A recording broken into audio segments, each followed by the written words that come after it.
نماز کی پابندی انسان کے مشکل وقت کو آسان کر دیتی ہے۔ الفاظ سے بات صرف سمجھ میں آتی ہے، جبکہ لہجے سے دل میں اترتی ہے۔ اس لیے جادو الفاظ میں نہیں، لہجے لہجے میں ہوتا ہے۔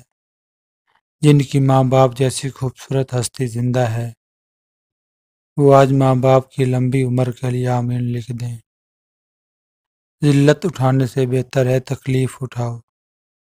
3 خوبیاں انسان کو باکمال بنا دیتی ہیں: ٹھنڈا دماغ، میٹھی زبان، نرم دل۔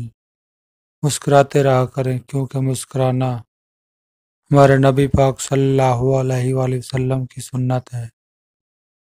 اللہ سے رشتہ اتنا مضبوط رکھو کہ تمہیں کسی کے سہارے کی ضرورت نہ رہے۔ ہم سفر مان رکھنے والا ہو تو زندگی اور بھی خوبصورت ہو جاتی ہے۔ تم کیوں گھبراتے ہو مقدر کے فیصلوں پر؟ کیا تم نہیں جانتے تمہارا رب غفور و رحیم ہے؟ خواہشیں بادشاہ کو غلام بنا دیتی ہیں، مگر صبر غلاموں کو بادشاہ بنا دیتا ہے۔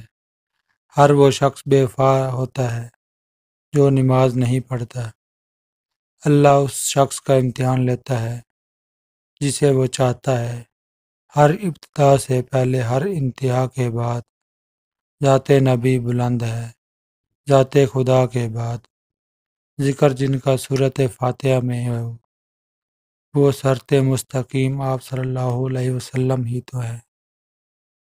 میری الفت مدینے سے یوں ہی نہیں، میرے آقا کا روزہ مدینے میں ہے۔ سونا ممکن ہے کہ وہ جلد نوازنے والا ہے۔